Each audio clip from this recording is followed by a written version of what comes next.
एक गांव में रघु नाम का एक गरीब लड़का रहता था। उसका परिवार बहुत ही साधारण था। दिन में 2 वक्त की रोटी जुटाना भी मुश्किल होता था। लेकिन रघु के पास एक चीज थी जो उसे सबसे अलग बनाती थी, बड़ा सपना और अटूट जिद। रघु रोज स्कूल के बाद खेतों में मजदूरी करता ताकि घर चल सके।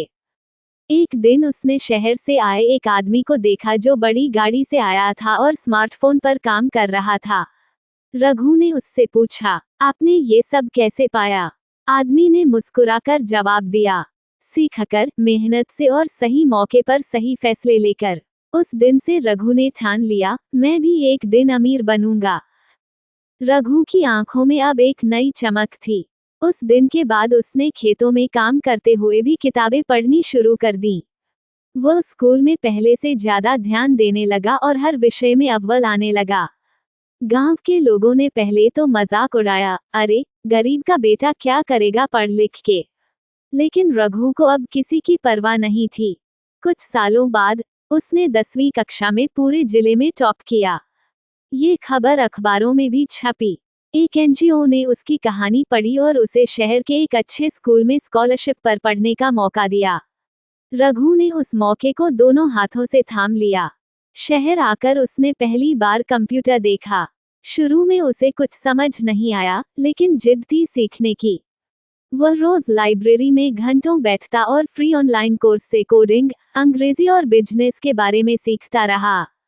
खाली समय में वह पार्ट टाइम काम करता और जो भी पैसा बचता उससे एक पुराना स्मार्टफोन खरीदा। कॉलेज में आते ही रघु ने एक छोटी सी मोबाइल ऐप बनाई जो गांव के किसानों को मंडी के भाव और मौसम की जानकारी देती थी। यह ऐप धीरे धीरे लोकप्रिय हो गई और एक इन्वेस्टर ने उसमें पैसा लगाने की इच्छा जताई। रघु की मेहनत रंग लाई।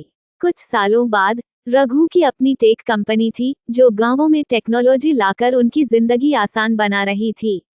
अब रघु भी एक बड़ी गाड़ी में चलता था, हाथ में स्मार्टफोन था, लेकिन आंखों में आज भी वही सपना था, अपने जैसे और हजारों बच्चों को आगे बढ़ते देखना।